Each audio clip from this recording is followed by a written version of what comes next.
Acquiring a place to live is one of the biggest decisions you'll be making in your lifetime. Whether you're doing it on your own or with a partner, there are several things to consider, and those are the things that we want to talk about today. Whether you should rent, buy, or build. I'm Alwyn Thorpe. And I'm Crystal Thorpe. Join us as we discuss money and marriage.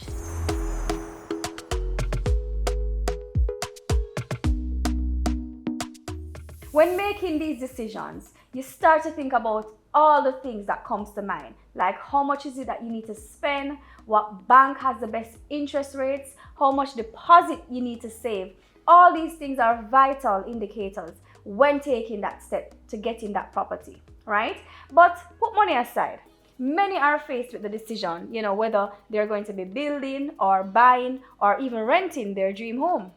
Well, personally, I just wanted to own where I did lay my head. That's me you've always said personally. that. I just I never wanted, to constantly rent. I wanted that feeling. I never really considered, building a house until recently too. Right. Well, funny enough, guys, right? When I was growing up, I never saw myself living in any house. I wanted an apartment type home, where it's gated, 24-hour security, with a gardener, with a pool man, just feeling secure and not having to deal with certain things on my own. Right, but that kind of went out the door when I knocked head with this one. Right, I completely changed my mind. He sold me on his vision about having a dream home, and that started when you did your vision board. Yeah. Right, because you didn't initially wanted a home to build your home. You actually wanted to just buy, but then in doing your vision board, you realized that you wanted a big, nice mansion. Not mansion, but sizable. Yeah. But I'm flattered that you see it that way, black and seal to my thing. Yeah. We want to ensure that we get what it is that we really want. But for real though, I always wanted real estate to be a part of my portfolio, though a house that you live in doesn't really produce income. It does grow in value. And right, and as you said that, babe, the whole value thing is that, remember when we purchased our property, couple months down the line, not even a year in, you found that the value went up so much. Yeah, significantly. Yeah. So good purchase. Big up yourself. Yes. So I mean, I've considered renting where I live and investing heavily, like in the stock market. Right. But you just never. I just wanted to own where I laid my head. Let's put it that way. I wanted that feeling of stability and that feeling of ownership, Yeah. I think that's always been your thing, the whole owning. You like that, from day one. So the ultimate plan then would be for us to, buy a piece of land and build our dream home one day. But you have to start somewhere. So I rented and then buy, and the next step would be for us to build. Yeah. Right? So I would say that we would be able to kind of experience all three options sometime in our lifetime, However, I'm hoping that everything goes well, that we're able to build, right? Because we did 2 already, so we want to see how the building gonna go. Yeah. And we're hopeful for that. Yeah, so it's gonna happen. So guys, let us know what you would want to do in the comment section. What do you want to, rent long term, buy, or build your home, right? So we're going to break down a few things now. We want to look at some of the disadvantages and the advantages of renting. All right, so the first advantage that I want to point out is kind of the most obvious one in my opinion, right? And that's low monthly payments. Oh yes. Yeah, man. So you only have to pay rent. That's pretty much what it is. And then 1 month, you have to pay 1 month and then you pay rent upfront, like a deposit. Yeah. But that's pretty easy to come by. Yeah, man. So I feel like that's easier for anybody to come up with. And the next one, no repair and no maintenance costs. And some of these maintenance costs, is pretty much high as rent. Yeah, well, that's on the strata side. Yes. But I mean, if you own your home, you have to put aside some money. Yes. So I mean, that's definitely that's the landlord's problem. Yeah. That's not your problem. When Yeah, man. things broken down in the house and pop down, that is their problem. Yeah, You don't man. have to deal with that. Now, this one, if you're a renter, just be thankful. Just be thankful for this one. You have no real estate taxes, no property tax. And trust me, every year you have to pay the government tax for where you live, right? Yeah, that one was new to me. I didn't even know that exists, to be honest, until purchasing a house, because Yeah, man. it's something that you have to do, Yeah. so. And as we mentioned earlier, the only thing that you really have to do is to pay a deposit. So the upfront cost is way less. Right, You know? right. So the down payment is usually like a month. Some people will ask for 2 or 3 months. However, that is still way less than the percentage of the value of the house that you have to pay on your own. Definitely, Right. definitely. The next one is more flexibility with where you live. Now, imagine you in Kingston and you get a job opportunity in Mobay or even Yeah. abroad, and you have to Yeah. get up and go. Yeah. It's easier to, stop your You can rental move. agreement You can and on. move than to. You're not stuck. Yeah. You're not stuck in one place, and owning will, kind of tie you to that. Yeah, man. for So if sure. you own your own home, you'll have some ties, because even when you leave and you go pay rent somewhere else, you'll still be paying a mortgage here, and you have to figure out how to get a tenant in. So the flexibility is very much an advantage. Definitely. And I agree. I think the last one I want to mention is that there's some rental properties that the utilities or some utilities are Yes. included, and that's a huge advantage. benefit. You pay one money and your light or your water might be included. So, Yeah, man. if I'm a renter, I will be smiling when I say that, for sure. Yeah, man. So let's talk about some of the disadvantages of renting. The landlord can increase your rent, at some point, Yeah. right? At some point, and I think it can be at least once a year, based on what the rent board, their agreement and everything. And I think it's about 7.5% that Yeah, they can somewhere actually around there. rent. Yeah, thereabout, that they can actually increase your rent by, and I feel like that's a lot. That's a lot. Yeah, and So- then I mean, some people, they don't do it right away. So maybe like 3 years pass, and then they drop it on you and retroactively yes. add the percentages. So it's a big chunk one man. time. So the rent gone up. The next disadvantage is that you are not building equity. You remember what we mentioned earlier about when we The purchased value. our home, the value automatically went up. So that's equity in the property for us already. Yeah. Less than a year. So when you're renting, you're not having that equity build up for you. Definitely. Right? The next one we're talking about is you cannot make any changes to your house without the landlord's approval. I I mean, think so this that was- one the year thing. Well, I think this was one of my biggest things when I was renting, because I feel like I wanted to do this, I wanted to do that, and that was so restricting for me. Yeah. Right? Especially when you have somebody that, the landlord, that's kind of a little bit, annoying, where this, do that, kind of thing. But I had good landlord. Good landlord. Right. But I find that it can be a little daunting when you can't really do much. Right? Also, the landlord can evict you at some point because they may want to sell the property, or for whatever personal reason they may want to to claim back their property. Right? So you might want to, that's definitely a disadvantage. You have ever been in any situation where they want to evict you? No. So you're a good I wasn't the best tenant at times. I won't lie. I wasn't the best tenant at times. But I've never been in an eviction situation. You? No, I've never been in it. Like, I remember when I was leaving my apartment, when I got married to you, my landlord, she's like, oh my God, Crystal, I'm not saying I don't want you to get married, but I'm just saying that, listen, I don't know if I will find anybody like you. Because I was never late, like always, everything was good. Like our place was always kept, prim and proper. Everything, when she would come by the house, it was always so lovely. Yeah. Right? And so she really liked that. And even after moving out, I found someone else for her to put in the space. Okay. Right. All right. So let us look at the advantages of buying. Yes. Bye. So one thing, I mean, I can tell you straight up, one of the biggest things for me is that it gives me a good feeling of stability and settlement. Yeah. You know, it makes me feel like, you know, I'm there who I'm supposed to be. It's yours. Yeah. It's yours.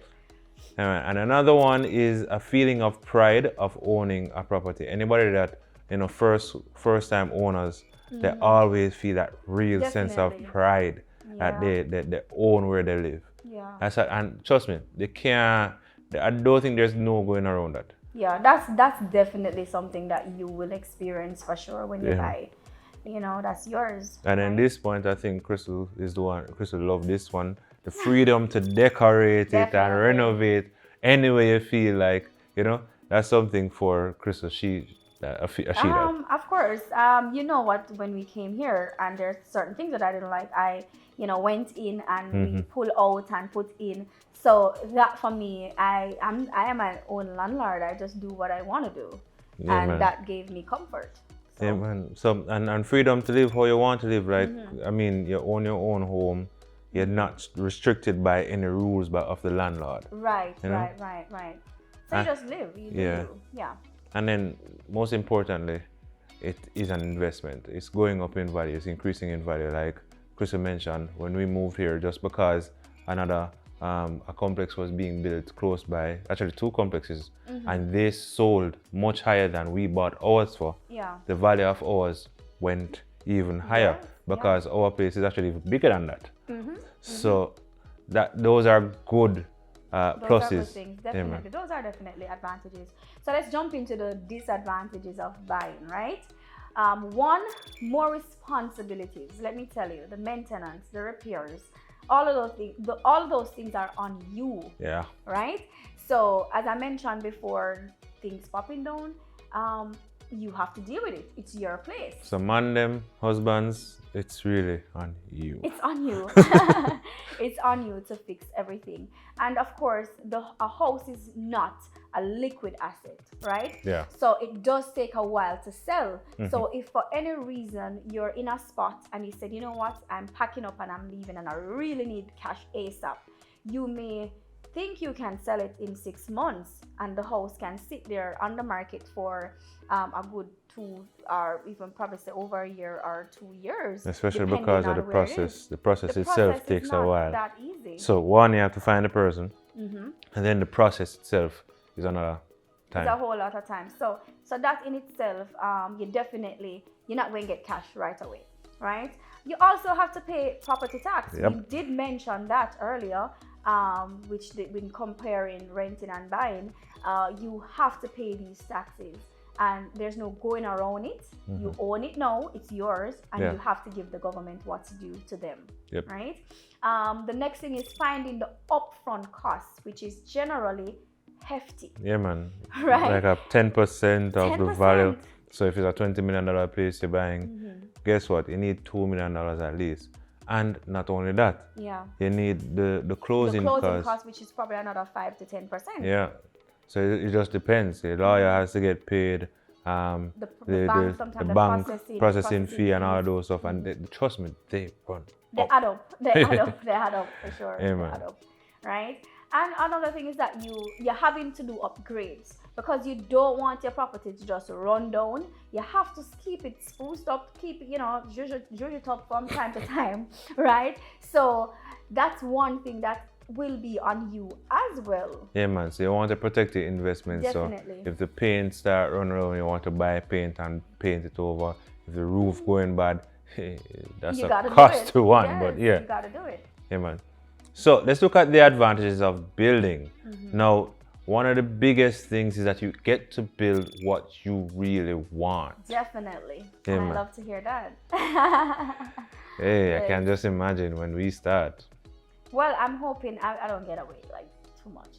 I don't like act up. I'm not confident.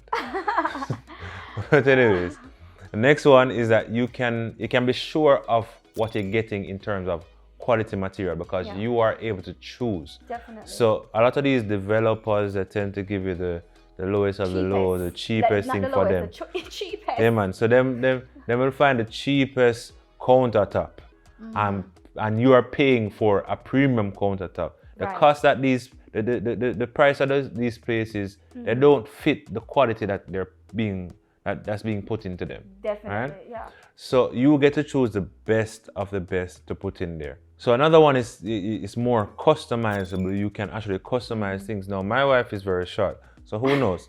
She might put in a little customizations No, that it's true. that fit her height. No, but I am like 4'10" and you're 6'2", right? So we're like the opposites. I'm not even here. I'm here and he's here. So there might be times when I definitely can't reach something, or he's too tall for something, So we have to find ways that we can just meet in the middle to let things work. So I feel like that would definitely be a plus for us, rather than me having to do a lot of ladders around the house. Yeah. Now, another thing is that it tends to be more affordable because you're getting things at cost. Yeah. They're not a builder or a valuer is not adding on additional cost because of the premium of this person building it or this person owning it or blah blah blah blah. You build it as it costs, so there's no markup, right? Right. So another advantage is that the house gives you, more dime for your buck. Dime for your buck? I don't No, know no, that no. one. I know. That's so old for me. I don't even know it. I Where you pick up that one? I know so it go. I know so it go. I don't know it. I'm sorry. Oh, bang for your buck. More bang for your buck. Bang for your buck. Yeah. I heard that one. I don't know. But yeah, I guess you could say that. Explain it. Yeah. All right, so the next one is it's a new house, so there is no repairs to make. You don't have to repaint or remodel the kitchen or fix the roof, none of that, because it's brand new, and hopefully you got good quality material. Well, for sure. Let's hear about the disadvantage though of building, right? One of the biggest thing I've heard, like the horror stories about contractors, right? Contractors actually ripping off these owners because they tell them a price and then all of a sudden the price skyrockets, telling them, oh, it's no longer this, it's no longer that, and you find yourself just injecting money into something and it's not finishing. So I've heard of that. And it's also harder to find land in Kingston that is affordable, or in the city rather. So wherever you live in, it's harder. The city normally The city doesn't have normally many pricey. places to buy, to build, right? So you find people on the outskirts of the city buying land there, or if you have a little cheddar, you're going on the hills. Yeah, you're going on the hills, but but for the average person, it's harder to find that land that you would really want, right? Another thing is that it can be so stressful and time consuming. Yeah. Can you imagine like having to be working, if you have your 9 to 5, or even if you have a business, you're running your business and you have to be going back to the site at least probably 3 times a week because you want to ensure that they're doing what they're supposed to be doing, and just back and forth. So I feel like that can be stressful, and I feel like that part of it could be stressful for me, right? The next thing is that the length of time to move in. You may have budget or have a target in mind, like, okay, I should finish this property in another 2 years or 1.5 years. Yeah. Then next thing you know, all year 5 you don't move in. In Jesus' name, that will not That will happen not to happen. us. But yeah. So, but at the end of the day, when you buy a place, it's like you get to move in right there. Yeah. When you're building a place, you have somewhere, you say probably paying mortgage or rent while you're building this, So the timeline to move in is definitely you're gonna have to have some patience. Now, at the end of the day, guys, this is up to you. Whether you want to rent a long-term renter, whether you want to buy, or whether you want to build, it is up to you and your goals. Definitely. I mean, I would say work towards your goal, but remember to be patient. Rome wasn't built in a day. Take your time to build up your cash. Don't watch what other persons are doing. Just focus on your goals. Just remain positive and hopeful. All right, so guys, if you found this video useful, make us know, leave a comment and let us know. Don't forget to subscribe to the channel. And guys, here what? Like up the video. Like up the video. And share it. Yes. And remember, turn on your notification bell so that you can never miss a video. All right, so until next time. Bye.